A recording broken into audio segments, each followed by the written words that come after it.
You're watching Keeping It Livable, and today we're talking to the Prince George's County Youth Commission.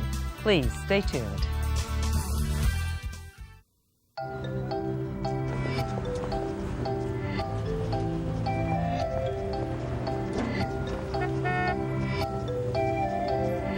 These things we count on every day started as ideas. Ideas from the minds of African Americans. Support minority education today so we don't miss out on the next big idea tomorrow. The United Negro College Fund. A mind is a terrible thing to waste.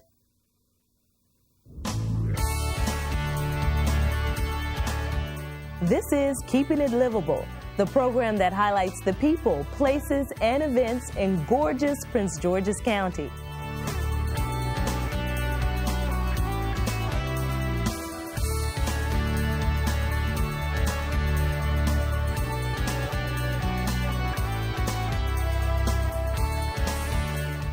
And now your host, Dr. Jacqueline Brown.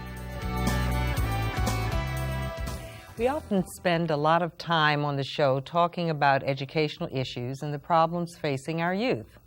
From school administrators to law enforcement officials, we continuously collaborate and look for ways to improve the quality of life and opportunities available for our youth. In an effort to continue this dialogue, today we are talking to members of the Prince George's County Youth Commission who are going to share their concerns with us. The two youth commissioners joining me are Mr. Ifedeo Olasupo, and he is the chair of the commission's community outreach, and he is a resident of Lanham, a recent graduate of Surrattsville High School, congratulations, and he was ranked in the top 20% of his class and plans to attend the University of Maryland, Baltimore County in the fall. He's going to pursue studies in law, in philosophy, and neuroscience. How you like that to 21st century grads? And Miss Chukwunonso Dureki, otherwise known as Angel, will be known as Angel for the rest of the show, but I said it correctly. She is a resident of Riverdale and a junior at Parkdale High School, and in addition to serving as president of the Student Government Association's Executive Board, she is also co-author of a children's book entitled Art, Poems, and Stories of the Heart. Boy, I want to get that book, okay? I do. I'm also joined by representatives from the county's Office of Youth Strategies and Programs. Mr. Michael Butler, dear friend, stalwart, always in there for the kids. This is Mr. Youth, the executive director of the Youth Strategies Program, and he is responsible for providing outreach, guidance, and support to government and community-based organizations which offer services to children and families. Prior to joining the Office of Youth Strategies and Programs, he served as a 24-year veteran of the Prince George's County Police Department. And we have Ms. Piper Harvey, and she is the Youth Commission Coordinator. She coordinates efforts from the youth commissioners to learn more about government and develop character and leadership skills. Everybody, welcome to Keeping It Livable. We're glad to have everybody here. There's a lot that we have to get into today, so what I want to do is get started so that we don't lose any of this time. Mike, for our viewers who are not familiar with the Youth Commission, can you tell us why it was established and who its members are, basically the kind of demographics? Well, in 2006, there was a bill passed, CB 19-2006, okay.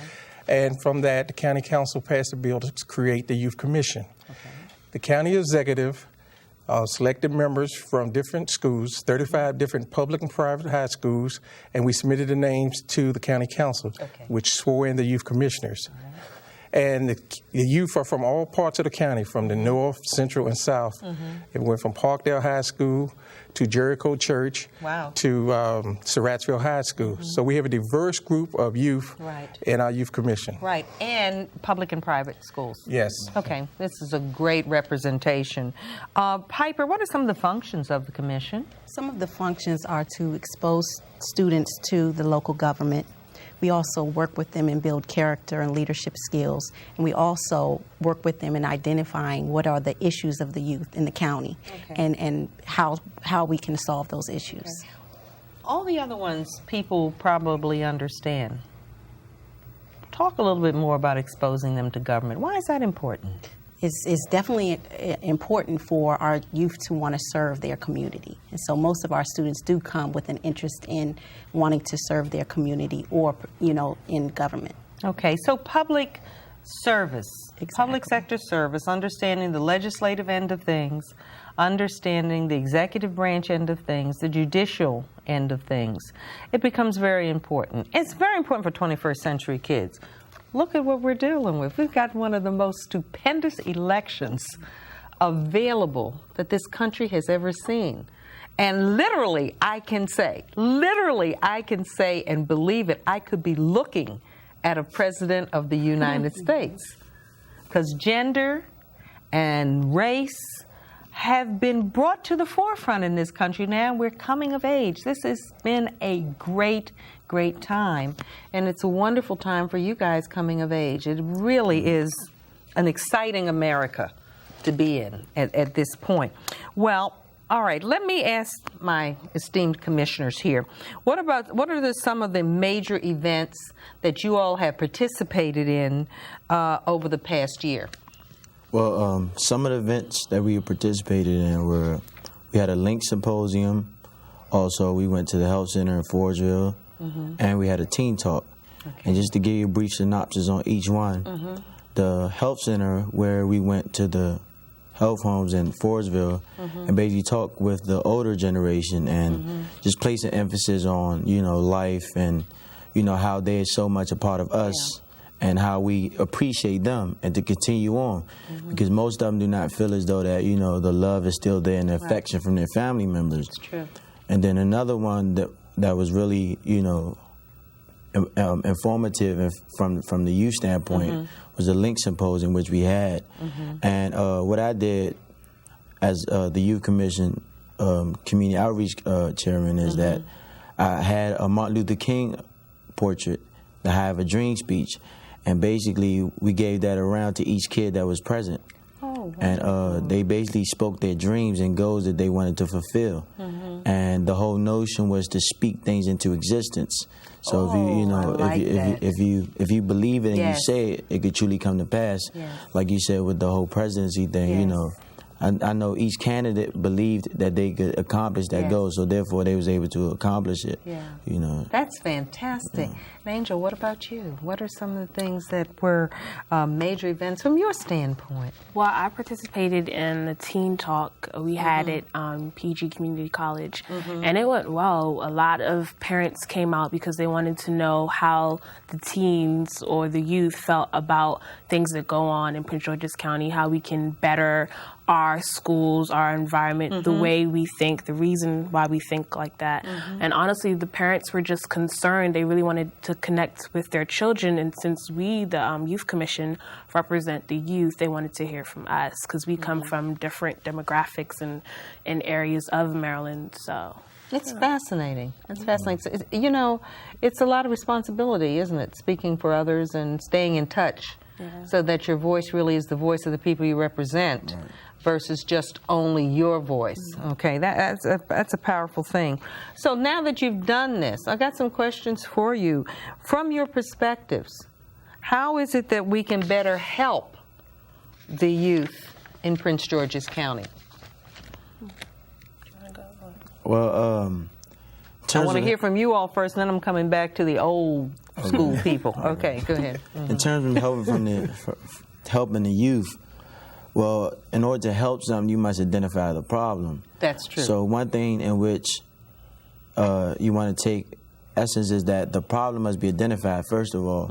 And from a youth commission point of view and from a student athlete is that the problem in most schools is that the students do not understand the importance of education. Really? And they do not understand the emphasis that society has placed on education, that, knowledge is truly power.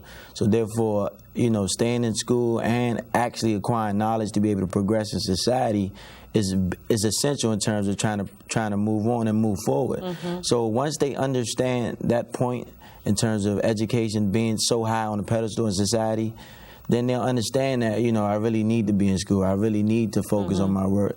And, focus and embrace the good things in society instead of the clothes that they wear and stuff like that. So once they understand that, then I think we can move forward as a Prince George's County, residents. What are some of the things, Angel, from your standpoint that could be done? Because I really want to get back to this point about why is it that folks don't know education is important? Well, honestly, when we were at the Teen Talk, my issue was to talk about the effect that media had on today's youth. Oh, okay. And I went back to saying that if all you know is the TV, if most of the time if your parents aren't home to enforce education, then you'll tend to focus on the material things, and America is a society based upon materialism. So if we don't focus on education, if we don't focus on our books, then we'll just go back to what we know, and if all we know is TV, then that's what we'll end up doing. Yeah, the look on my face is one of, oh gosh, we got so much work to do, and I hope we haven't fallen asleep at the switch, but I know these two people won't let us, and we have just a short time left of this first segment, but what do you think about what they said? Not knowing that education is important, and if you let the media raise us, you're going to get what you get. Well, good morning. This morning was a good example. We had one of the youth commissioners at our presentation for the faith base at Department of Social Service. And that's the thing, parents have to engage their children, communicate with their children. If you're not part of your children's life, then the children won't know how important it is to take education serious or to put their priorities in order. So parents have to engage, the community have to engage, and we as adults, when we do forums and meetings, we have to have the youth to be part of it. That's something you and I have talked about on a lot of our meetings. We are the youth. We need to hear from them. We're doing programs and we're creating for them. And same thing with education. You need the youth to be involved. Yes. And that's very important. Yeah. Okay. Well, that makes a lot of sense. Piper, what are you finding out? I would definitely say that encouragement is missing amongst a lot of our youth today. And I would encourage anyone to really reach out to our youth. I had a particular instance where a group of teenagers were throwing litter in the neighborhood. And instead of just yelling, the solution was, here, let's all clean up together and, just giving the youth encouragement to take care of their community. Yeah, I just think it's very important. I'm very touched by the two things that our commissioners have said, because to me that's a work order for us. Are we looking at what's coming across that screen, across those records, across those DVDs, across all of that? Are we looking at the message? And how come education isn't number one? We're out of time right now for this segment, but we're coming back, so please stay tuned, because we're going to continue this conversation about youth-related issues, and this time with the experts who are youth. Thank you.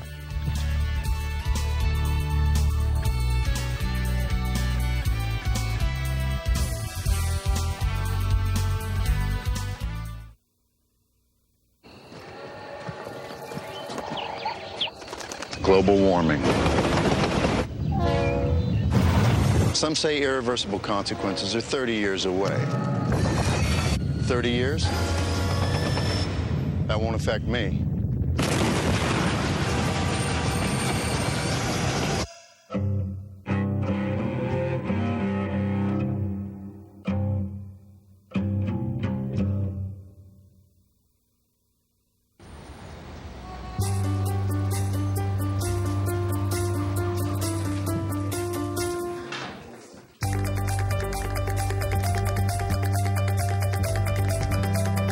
Big dreams and good grades aren't enough to get into college. There are actual steps you need to take. Finding someone who can help is the first and most important. For the next steps, go to knowhowtogo.org.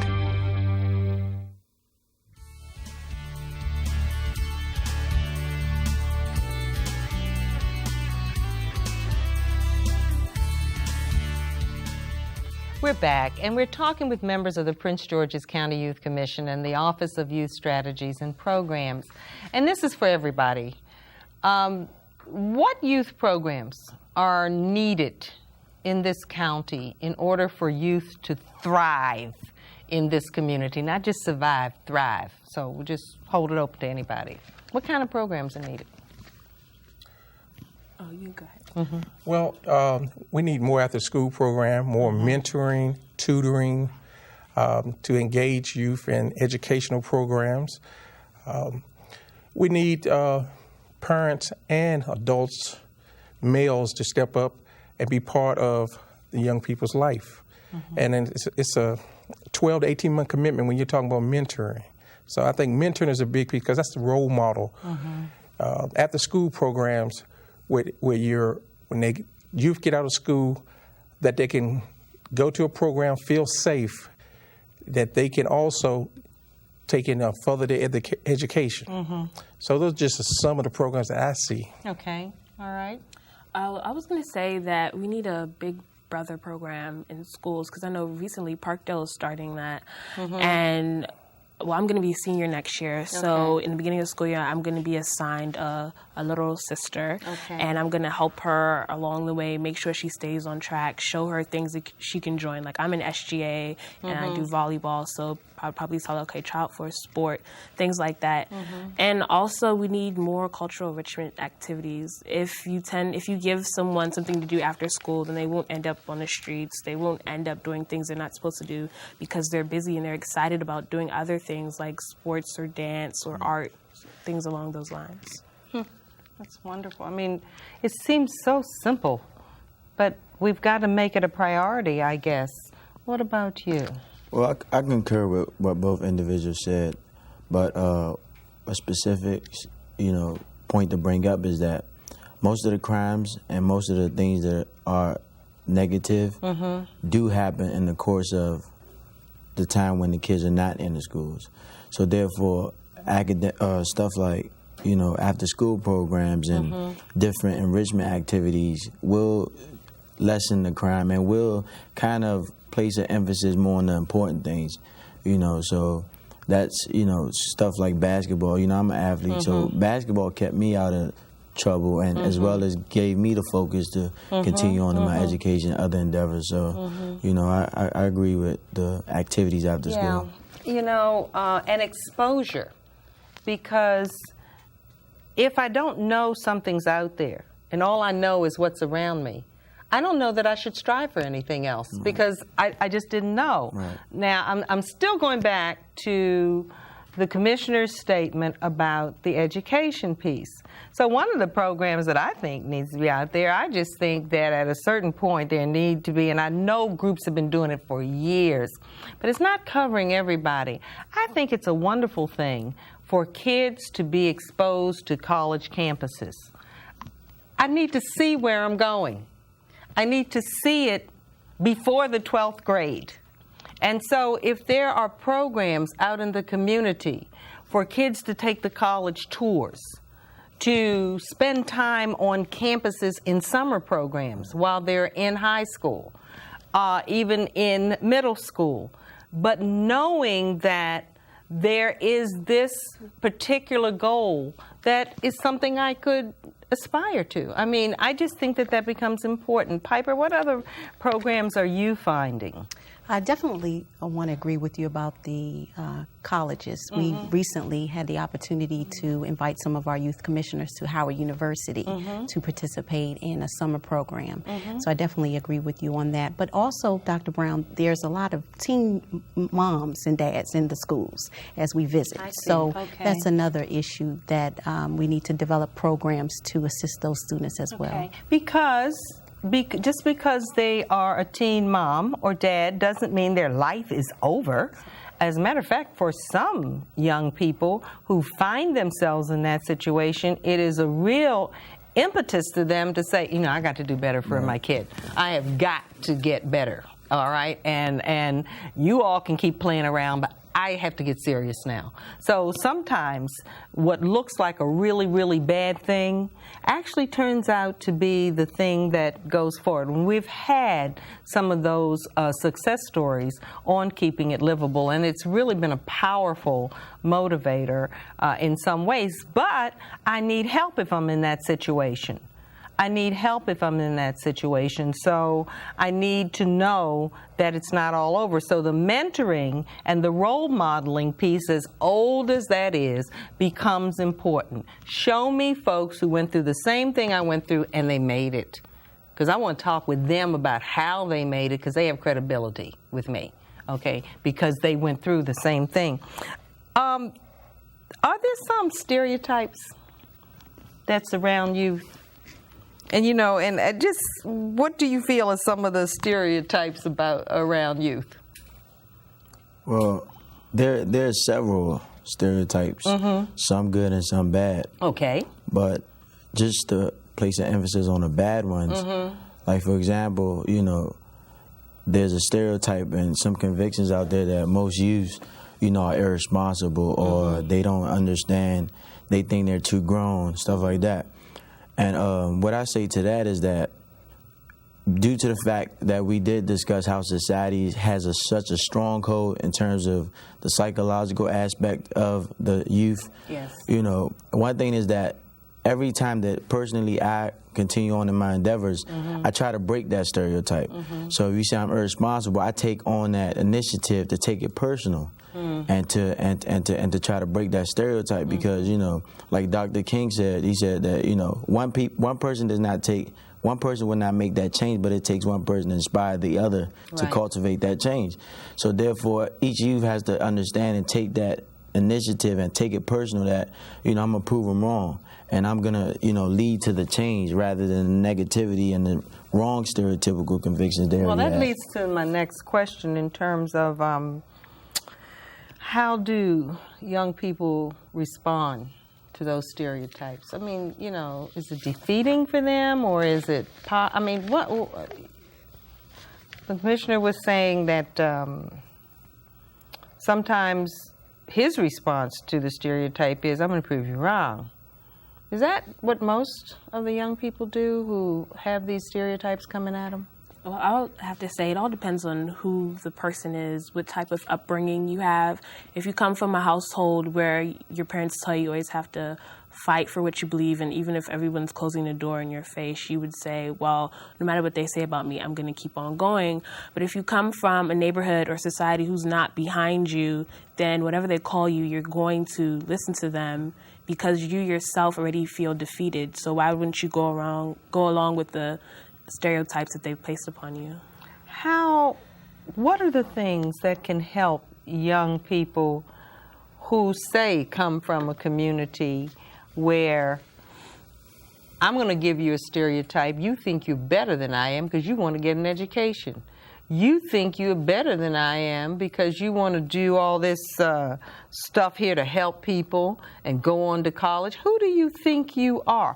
What are we doing when a young person steps out of that and takes that step and says, hey, I know I might lose a lot of friends doing this, and a lot of people might not like me, but I'm going to step out. What are some of the things the community needs to do to be there when that child has that kind of courage? Well, I say we should support the youth that has the courage to step out, but also help them to expose the youth that hasn't had the exposure, to inform them that, you know, you may not go to college, but you may be able to go to some type of vocational program. But if you drop out of school, you still going to need a GED or some type of education, either through the local college or one of the programs, to achieve your goals. You can achieve your goals just like this individual is achieving their goals. You should be supporting them. So we encourage them to achieve their own goals. Don't be like that individual. Be better than that individual. So the programs, you know, that we have in the community are to encourage those who haven't succeeded that you can succeed. And that's what they need, encouragement. And that's what Piper had talked about earlier, encouragement. We have to encourage them. Yeah, you know, it seems to me that it's hard to step out when when your peers and the people that you like are going in one direction and you're going in another. So where else does the strength come from? Well, personally, I wasn't always, the smartest or the best kid, Like I did come from an upbringing in which the environment that I was placed upon is like wasn't really encouraging. And, what I had to do is that, like you said, with the pregnancies and the young teens, like there are obstacles and stumbling blocks that come your way, which makes you stronger. And that came my way and basically just helped me to understand the important things. And like one thing that was really important in my changing was that knowing my history. You know what I mean? Like I understand the battles that were fought previously for enabling me to get this education that I get now through the civil rights movement and just all the history that, the Du Bois and everybody that has fought for. So I think back and be like, all those things that they have fought for, I'm able to, reap the fruits of their labor, and that really was the change in which helped me change to be who I am today. And, just having that strong background with the parents and the family members and all that. But, at the end of the day, it's really hard, but you just have to be courageous enough to persevere through everything and, eventually. Well, you raise another point that is absolutely fascinating that has to do with knowing your history. Do we have anything that really acquaints our young people, and not just the history classes in school? I think that's fantastic, and I think it's wonderful. But do we have any community programs that really focus on understanding the next step, that you are part of a never-ending story, and that this is the role that you will play to continue the story, but let me tell you the old story? I mean, do we have any storytelling things? People think about storytelling for little kids, but sometimes that's something that's important. Do we have any people in the community that would actually work as almost the people who pass the stories on to work with people? In another jurisdiction when I worked, we had that. We actually had it. It was called the Elders Council. And perhaps that is something. It was a different thing. It's not just the tutoring and the other things, because there are enough of those programs. But the Elders Council were actually taking young people through rites of passage based on their history. And that might be something that we might want to look at in our county to see if there are people who would like to just do that, to just talk about what the world was, how it changed, and what we're expecting from you to make the change. Because so many people don't know the history. They don't know the history. Are there anything else specifically for young women? Oh, for young women, I'm not sure, but in regards to the African American Society, they do have the Black Saga. I used to participate in it when I was younger. Which is a great program. And it teaches you about African American history, and you learn a lot about your ancestors. So they still have that in elementaries and middle just schools. stop and think. We're all going to be somebody's ancestors. So what are we going to remember about Angel? What are we going to remember about Diafo? What are we going to remember about Piper and Mike and me? And that's a wonderful way to think about it. We've got a lot more talking to do on this, folks. Unfortunately, we're out of time for this edition of Keeping It Livable. But I really want you to think about what the young people have said. And I want to thank my special guests, Ifedeo Olosupo, Chokununso, Angel Durecki, Michael Butler, and Piper Harvey. These are the people who are out there putting it on the line, living it, and helping to make the change. If you'd like to learn more about the Youth Commission, please call 301-316-7892, 301-316-7892. And if you want to know more about the county's efforts to coordinate services for children and families, please contact the Office of Youth Strategies and Programs at 301-909-6124. You might have an idea we want to work with. Thanks so much for watching. I'm Dr. Jacqueline Brown, and I'm going to see you next time on Keeping It Livable.